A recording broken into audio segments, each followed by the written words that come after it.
Hello, peoples. All right. Hello, hello. Today is April 29th, 2020. My name is Chong On. Um, so let's see. I always got check the streams, make sure things are going. Say hello to Twitch chat and YouTube chat. Then I'm about to cough.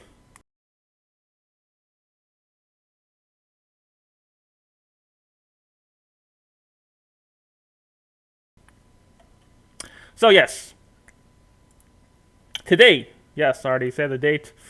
You don't need to know that again. Thanks for joining.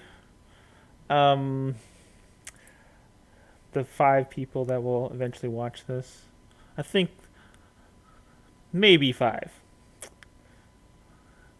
But anyways, that's what today. Today's Wednesday. Wednesday. I'm gonna have to just make sure this is going. Right. Gonna hear my echo for a second. Um, so yeah. So today was some exciting news. So first, let's go to the stats. The stats. Uh-oh. Why is this going like this?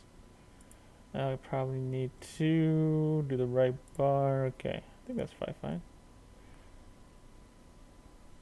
And fade. Well, first is I got a new follower, a quicker ninja. A quicker ninja. Thank you for the follow. That puts me at I think 6 followers on Twitch. 6. The Fab 6 or the Super 6. So yeah, update. Deaths 6,100 today. Today the count new deaths 2,390. Um. Oh, whoops. I guess I should go to the world, right? World. Hey, 1 million recovered. That's kind of cool, right? 1 million.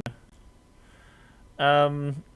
So yesterday, it seems like USA is back up spike wise. One thing about those stats was that New York is down, but then that means other places are up. So please keep quarantined. But if you look at some of these ones, they definitely still are down. They're going even maybe a little bit slightly lower.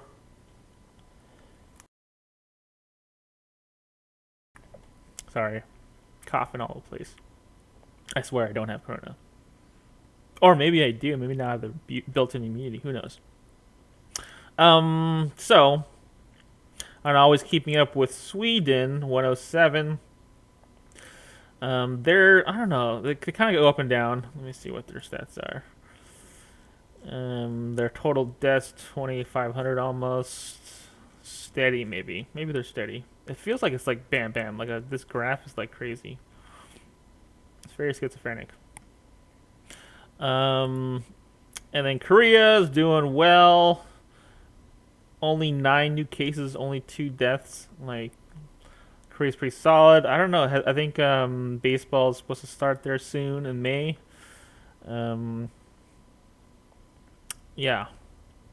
So one thing, the really big news today, good news, is that the trial that was done by um I believe the Foster City offices of Gilead Sciences. Um, so yeah, maybe I'll just post this up. I mean, there's several news sources you can go to that has kind of the story. This one I'm looking at Fox KTVU. Seems like Foster City, probably. I'm thinking. So this new drug, Remdesivir, showing promising results treating people infected with COVID-19. So their biopharmaceutical company drug Remdesivir. So Anthony Fauci says this trial has proven that it is a drug that can block this virus. So it was great. Actually, we can just play the YouTube video here. NBC News. For doctors and nurses on the front lines, a new weapon in the fight against COVID-19. An antiviral medication proven effective in clinical trials. Dr. Fauci announced the breakthrough at the White House. The data shows that Remdesivir has a clear-cut, significant positive effect in diminishing the time to recovery. This is really quite important. The drug is Remdesivir, made by Gilead Sciences. It comes in IV form, administered to the sickest COVID patients. The drug trials involved nearly 1,100 people worldwide. The preliminary NIH data showed Remdesivir cut the recovery time in the hospital from 15 to 11 days. The mortality rate also dropped, though not dramatically, from 11.6% for those on the placebo to 8% for those on Remdesivir. I narrowly avoided a ventilator. Arnold Wegg, himself a doctor, was given Remdesivir in the ICU along with an anti-inflammatory drug, Actemra. He says he quickly began recovering. My personal experience with the Remdesivir and the Actemra make me feel very strongly that it should be used. Nice, this is, nice. Remdesivir versus placebo for one of our patients. Emory University Hospital in Atlanta ran the largest of the NIH clinical trials. Remdesivir will get many of our patients home to their families more rapidly and with less side effects. Remdesivir was originally designed to treat Ebola. This could be patients, copyrighted. Who knows? Might get years, taken down. Researchers at Vanderbilt University have been convinced it could save lives in a new coronavirus pandemic. I'm very encouraged and I'm very optimistic. It seems like a lot of people are using optimistic. this in patients as they have earlier disease and are progressing. Sickest you've ever been. Sickest I've ever been, yes. In Philadelphia, Mike DeWan was on a ventilator for 17 days.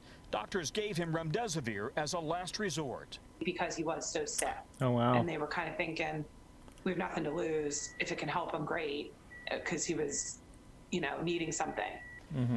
Tonight, the president is calling on the FDA to quickly approve Remdesivir as a frontline go-to treatment. It can only be given in IV form in a hospital. The NIH findings are so far not peer-reviewed, but Gilead is ramping up production of the drug. Hey, NBC News fans.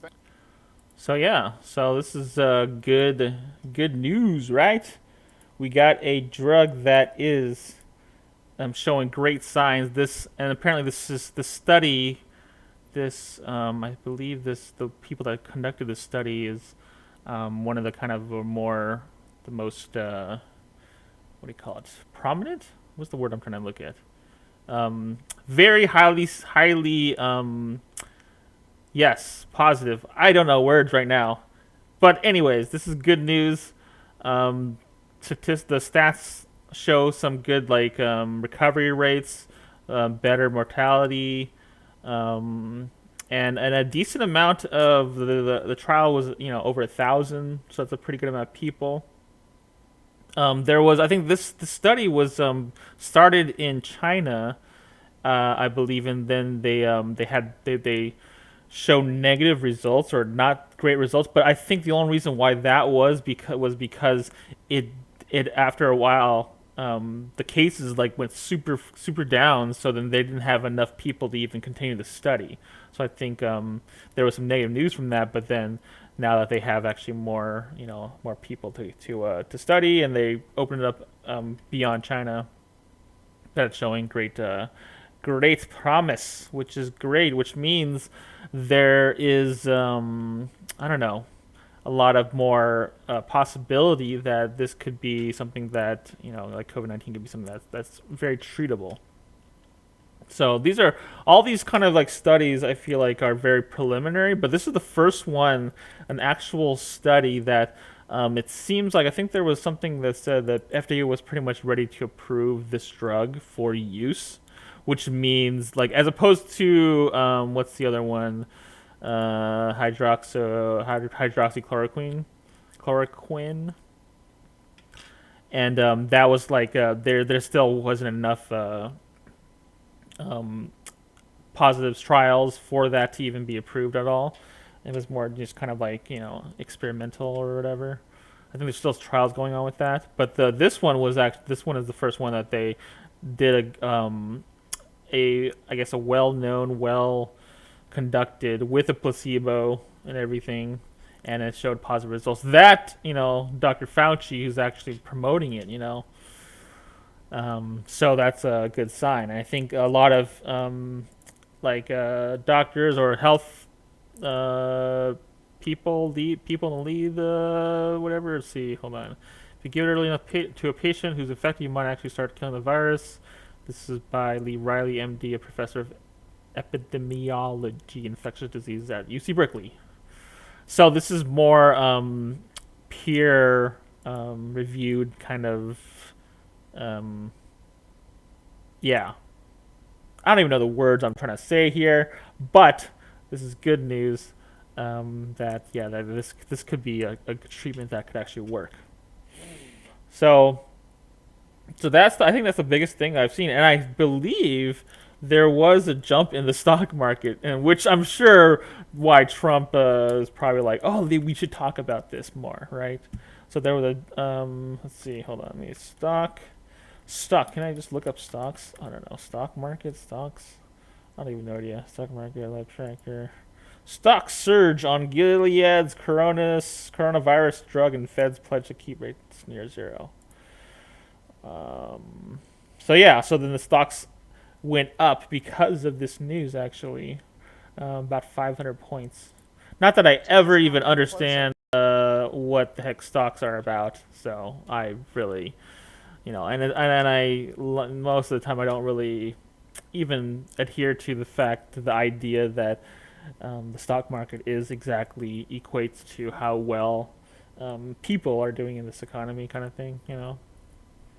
I'm not a business person, but yes, remdesivir, Veer, something like that. So yeah, so that's positive news, I think. Today I literally have no plan of what I'm going to talk about. I might not even go on for very much longer. I could play some Settlers, which honestly I don't even know how well. Like every time I've played Settlers, or the last recent times I've played this game a few times now, or a decent amount of times now, and I've actually first I thought I was playing the computer, right, but then I found out that I was playing real people, and then I started playing the full version of the game with 4 players, and I just don't think I'm as good as I thought I was, because I lose a lot. I used to just I don't know, 50-75% win rate, but then now I'm not that high. Let's just say I keep losing a lot. I think my placement situation is not very good. But that's the news today. That's pretty much all I really want to talk about. I mean, the other thing I kind of want to discuss at some point, maybe more in the future, is the idea of when the idea of opening up the economy again. I think, and I think it's kind of one of those things that's a very heated discussion. I think there's a lot of people that are very one side or the other, and I think for me, I'm kind of more on the side of the, that we need to be vigilant, careful of this virus, and the whole stay-at-home thing I think is something that needs to be done. But I'm also open and willing to hear more, I guess, more studies and things that evidence maybe that comes out about the virus. I'm, completely willing to hear more about okay, how can we open up the economy more? Because some people I think are very, how dare you even talk about that? They kind of vilify people that talk about the economy and wanting to open it up, But I think there's an argument to be made that maybe opening up the economy, talking about that at least, is needed. Now, I think there's obviously a lot of misinformation out there, a lot of people that are talking about conspiracy theories, maybe, but speaking of conspiracy theories, you guys see the UFO footage That's crazy, right? Why? I mean, I was talking to some of my friends and like, why did they release the UFO footage now? That's a good question. Maybe I'll talk about that tomorrow. Anyways,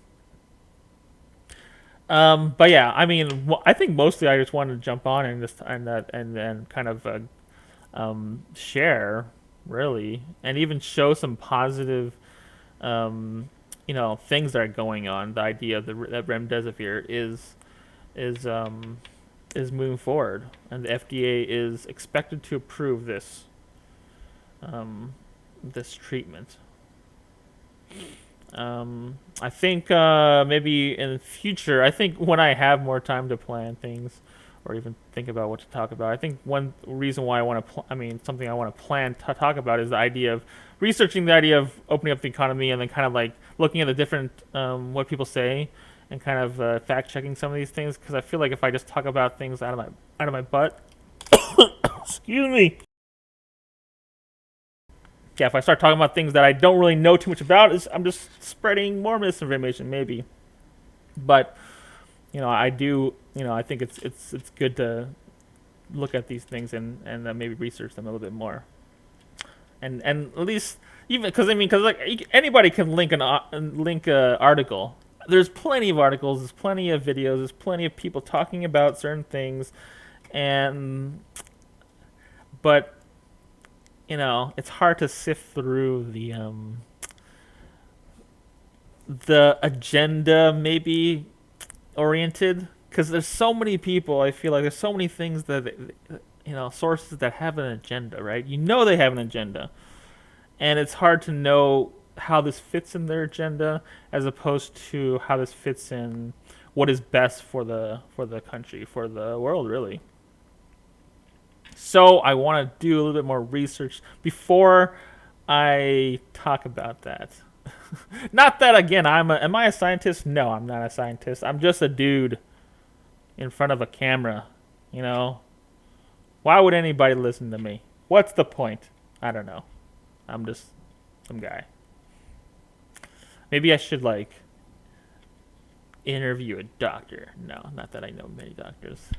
A couple of podcasts to watch, or that I have watched. I started watching is, I think the Joe Rogan podcast is a big one. It's an interesting one. Usually I just kind of like watch the first segments or even the clips that they release, that kind of like the guests that they have. They talk to them and how are they going through this whole coronavirus situation, and then what is their kind of opinions or theories about what's going on, and that's always interesting to listen to and hear about. I feel like Joe Rogan's very non agenda based. He's more of just like just kind of talking about what he knows. And then there's another podcast, or is it a podcast? That's kind of more on the funnier side, is Ken Jeong's podcast with Joel McHale. It's called what is it called? The Darkest Timeline. It's pretty funny because that comes from Community, right? If you ever watched Community before, there's this awesome episode. It's probably the most popular episode of season 3, I believe. And I don't even want to describe it, but or explain the whole entire plot. But it's a great episode. You should watch it on Netflix. The whole entire series is on Netflix, which I am watching again. I think I'm on season 2 already. I'm probably gonna get to season 3 pretty soon. But they're pretty quick episodes, 20 minutes, each. I think, right? But it's a great show. And then their podcast is interesting because Ken Jeong, used to be a doctor, right? He used to be a practicing doctor, and then his wife is currently a doctor, I believe. Yeah. So they kind of like talk about what's going on in the news of the coronavirus, and then after that they kind of, it's kind of like a lot of comedy too. They like Joel and the Ken Jeong, they do a lot of banter and stuff. So it's pretty funny. And then they have guests, which usually consist of people from the Community show they used to be on. So that's pretty cool. And they talk about Community. They take fan questions and stuff like that. But it's pretty interesting. And I feel like, again, like these people, um, they're not so much. I don't think they're, they have an agenda necessarily, right? As opposed to maybe a politician or a person that's on a certain news channel, or a certain maybe have certain influences or whatnot. So those are kind of cool podcasts that I've been listening to. But there's a lot of good podcasts out there in general. So I would love your suggestions. I like to keep up with what people are talking about, I guess, just so that I'm informed. So yeah, so that's probably it. I mean, what else should I talk about?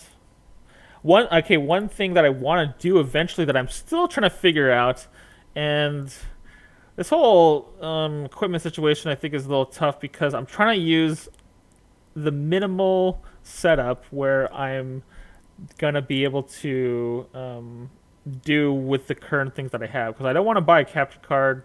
Those cost a good amount of money. I don't want to buy an audio interface because that also costs money. So I'm using a lot of kind of ghetto patch up work. And one thing I want to do is I want to be able to show a camera that has my other computer, so I can show editing, and I want to do some like maybe video editing or something on camera, which could be kind of cool since that's something I actually kind of know what I'm doing. Anyways, yeah. But again, that I'm trying to figure that out. Right now, I thought I had it working, but for some reason there's some lag. I have a USB-C port, or A C, and I'm plugging into my USB connection through my computer, and then the USB-C goes into my GH5, Panasonic GH5, and then that will be pointing at the laptop.